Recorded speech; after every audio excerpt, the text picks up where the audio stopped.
merely incidental to the opportunity. Yes. And you're familiar with the facts of that case. Yes. The points that are made here, Dr. King, maybe you could elaborate briefly why they would be significant in both guidelines and practice for a direct selling company with respect to the issue of legitimacy versus pyramid scheme. Number one, no investment, at-cost sales kit. What is the significance of that? These major criteria, of course, come from the original Amway cases. And the 1974-1979 litigation defined this. The objective being that we should not be making, point number one, no investment at cost sales kit.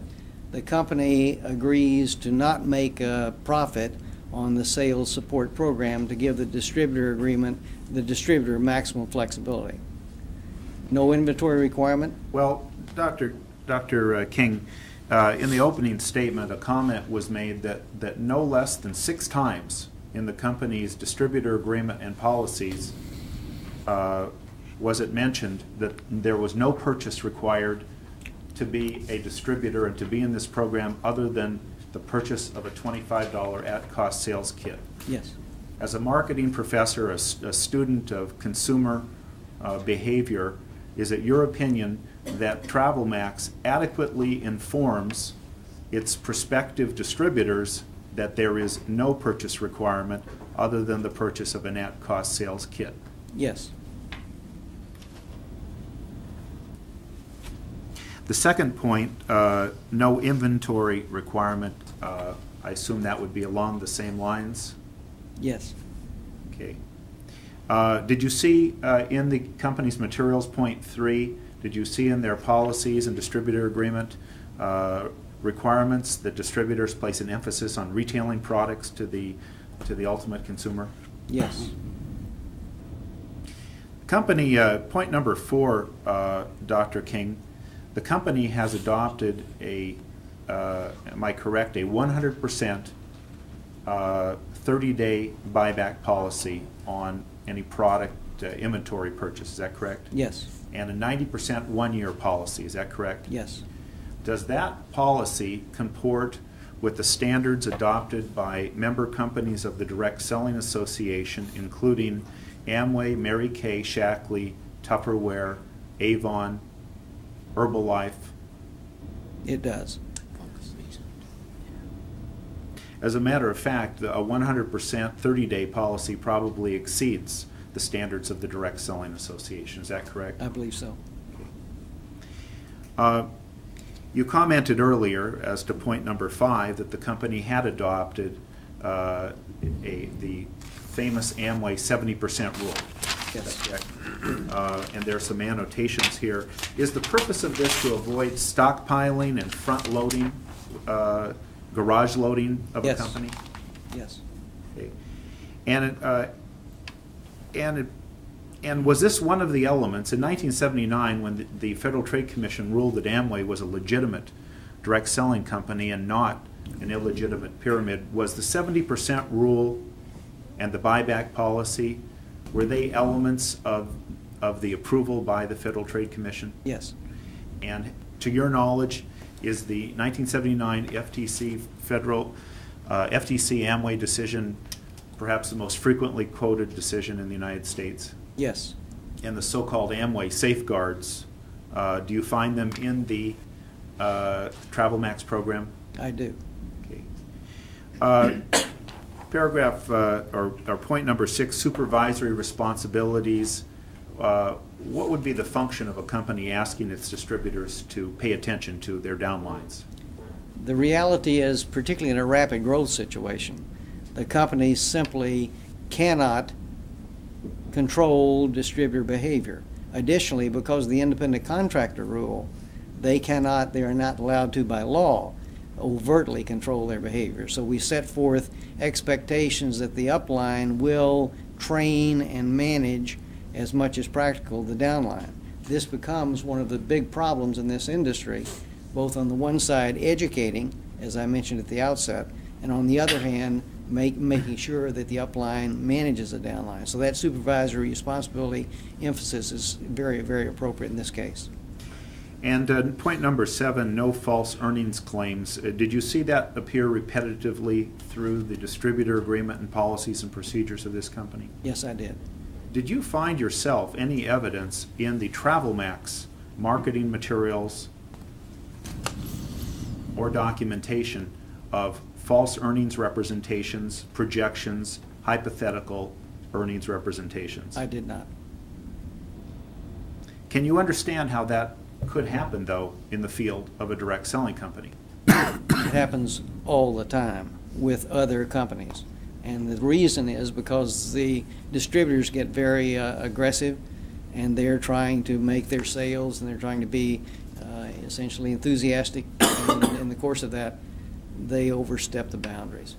And for that reason, Dr. King, did you inquire as to whether or not there was any sort of compliance procedure or assistance to deal with distributor activity in the field? I did. I discussed this extensively with Mr. Martz when I was there at headquarters, and he had me conduct an interview with the compliance manager, Mr. Christopher Holliday. Your Honor, may I approach the witness? Did you request a specific statistical compliance study so that you could understand what sort of things this company does? Yes, I did. And could you identify exhibit number 22?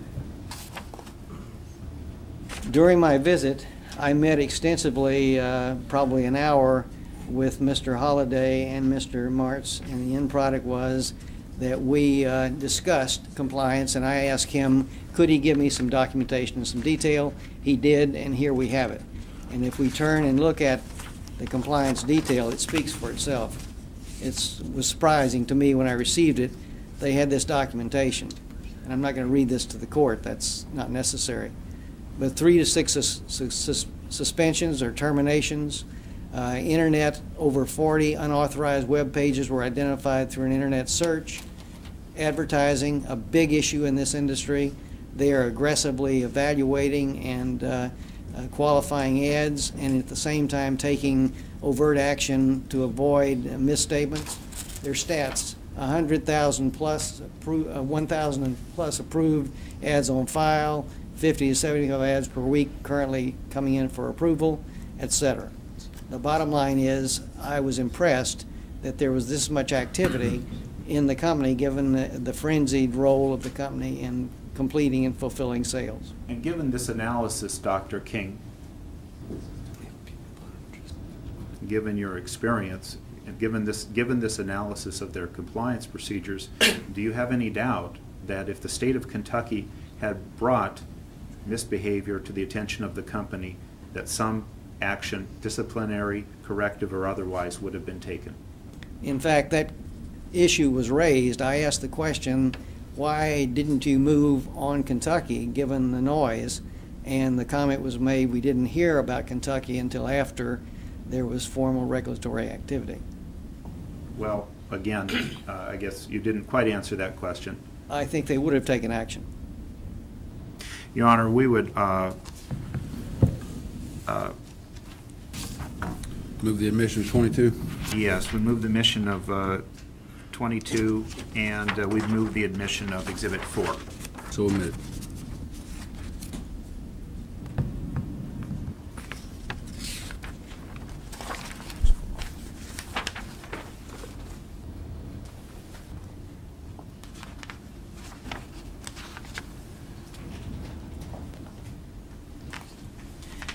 How much more do you have on direct? I have probably about 10 more minutes, I think, Your Honor.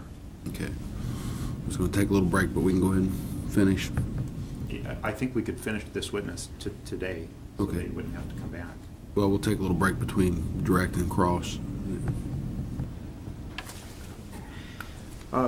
Dr. King, would you agree that there is often confusion between a pyramid scheme and a legitimate MLM business? Yes. And based on your study and experience, what are some of the distinguishing factors that you might point out? I think if we take the Amway rules and look at them, let's itemize them very quickly. Number one, there should be a well-defined product or service that moves. That's clearly the case in this situation. Number two, there should be no compensation paid on recruiting. And I think that's clearly the case here. No compensation or commission is paid unless actual product is sold. Number three, we should avoid any front-end loading, and namely buying product for inventory. And there is none that I have detected in the course of this activity. Number four in my list, there should be no aggressive, exaggerated income claims. And based on the Dallas meeting and based on what I saw among the distributors with whom I interviewed, I saw no exaggerated income claims being made. Dr. King, you were here for testimony this morning. Yes. And by the way, in preparation for your testimony, were you provided a copy of the transcripts of these meetings that were introduced as exhibits this morning? Yes. And affidavits of the various investigators? Yes. So when you're testifying today, are you taking into account both the testimony that you heard earlier today as well as the affidavits and presentation transcripts from Kentucky? I have to respond at 2 or 3 levels. Okay. First level, are we talking about income claims? Or are we talking about income possibilities? That's the first question. That's an important question. Number two, I cannot really relate to the documentation that I saw work through because I never saw how it was recorded. I didn't see the original documentation. I have been misquoted repeatedly myself from the classroom in the course of people excerpting certain things they didn't want to pass on to their downline, and suddenly the tape I hear played back is not the tape I essentially presented in class at all. So I don't think that happened here. But I can't really, as a legitimate third party, say that the documentation is that I understand it. So, Dr. King, just in conjunction with what we heard this morning, I was just making some notes from Mr. Ansman, but I'm wondering if you heard anything that was particularly wrong in that presentation. I heard things like, you can save money. You have a problem with that? absolutely not. You can make money. Very positive. You can build a business. Good. It's entrepreneurial. Acceptable.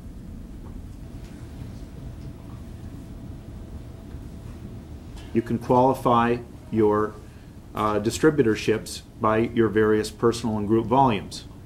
Accurate. To get started, you have to buy a $25 sales kit. Realistic. You can move through the company by either taking orders from individuals or by buying for resale or personal use. Acceptable. Okay, did you hear anything in the testimony this morning that you would find particularly troubling? In terms of emphasis, I don't understand exactly how that meeting was conducted and how those numbers were being presented. So I will have to step back from that because I can see, depending on the style of presentation, we might have some misinterpretation. Don't forget, and I think this is significant, you have an audience listening with one mindset. You have a presenter presenting with another mindset. You have a regulator participating in that meeting with still a third mindset. So what were the facts that did in fact transpire? I wasn't there, so I can't make that judgment. And I would say, even if we spent the hours and looked at the videotapes, unless you understood the chemistry in that meeting and you really felt what was going on, you can't draw a conclusion. Let's say, for the sake of example, there was an outlandish representation at that meeting. Would that render null and void your opinion as to the legitimacy of this entire TravelMax program? Absolutely not. I would have, if I had been in the regulatory role here, I would have immediately taken that information and called TravelMax and said, if you have a compliance operation there, let's get focused. And that would have been my action had I been here in Kentucky. Because we may just have a zealous distributor, travel agent, who did in fact step beyond the boundary and should have been re-instructed or reprogrammed. Okay. And is over-enthusiasm commonplace in this business? It drives this business. Okay. Is pep and hope also something that you expect to see in any sales organization, direct selling or otherwise? Absolutely. Somebody singing a jingle? Of course. You read the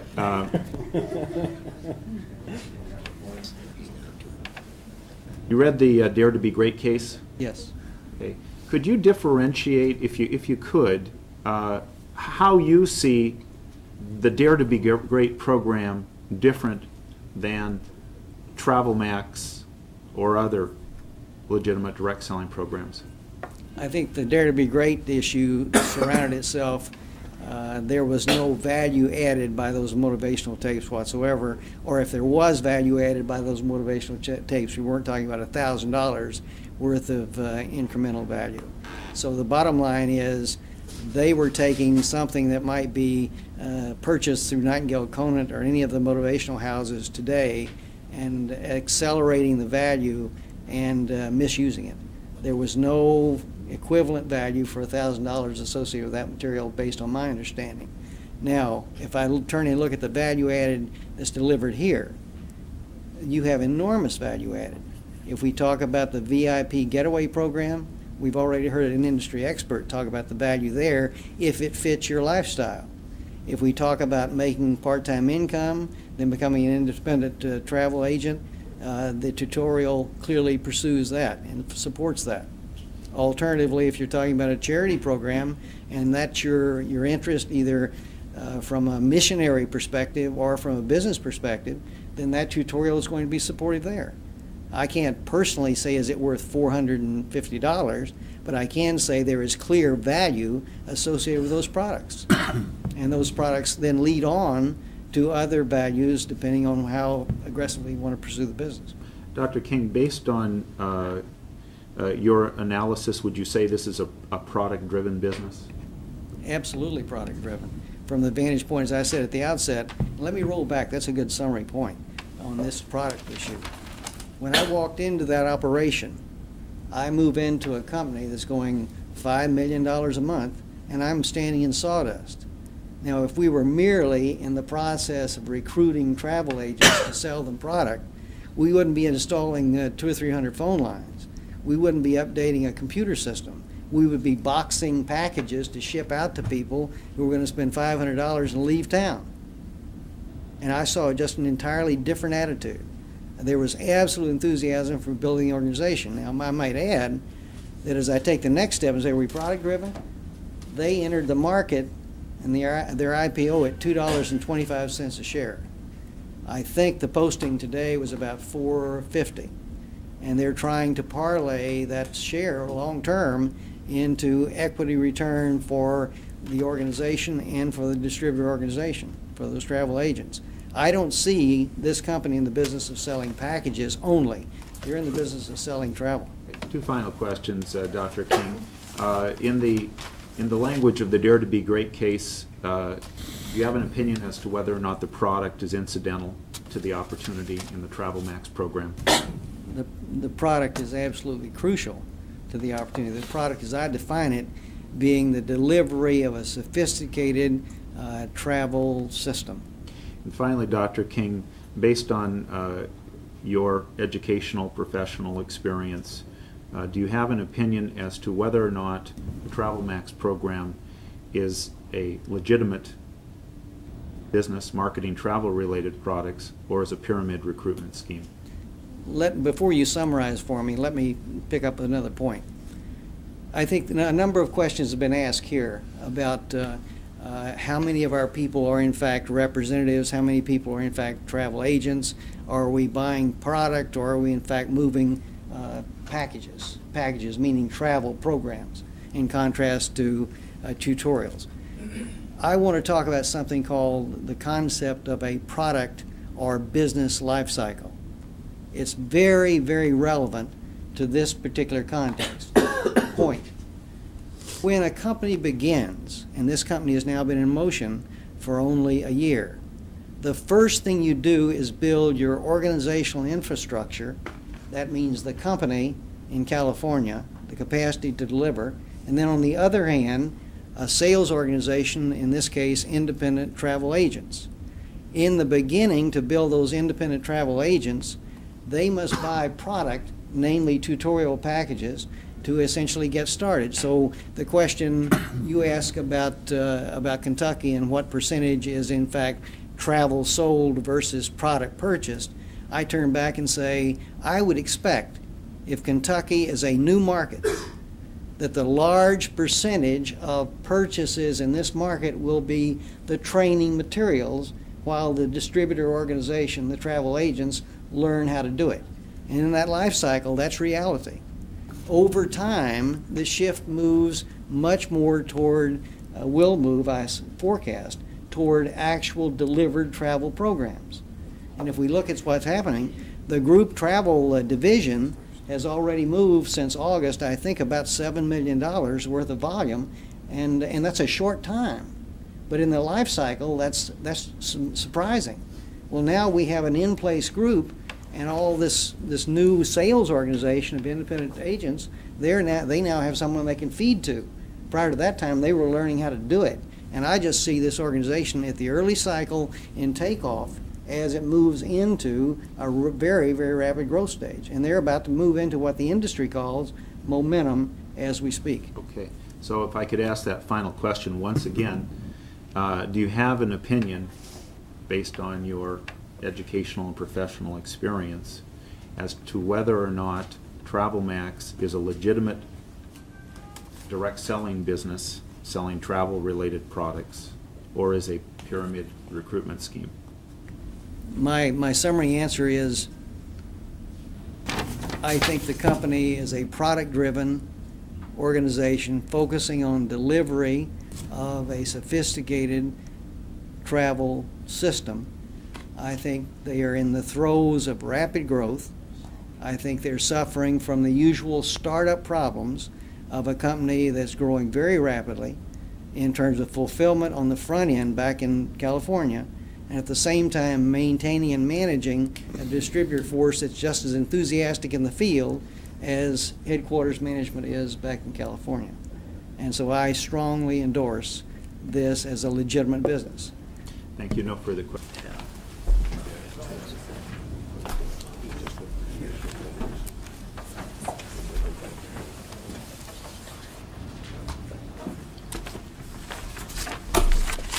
Mr. Turner, you may cross-examine. Thank you, Your Honor. Good evening.